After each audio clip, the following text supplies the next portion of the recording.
તાળી નથી વગાડતા ભાઈ.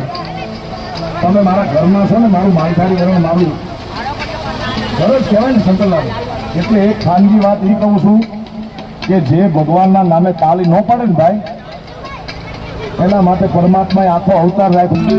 તાળી રે તાળી તાળી તાળી પાડે તો સતારા નહીં રે દીદી, તાળી ન હોય તો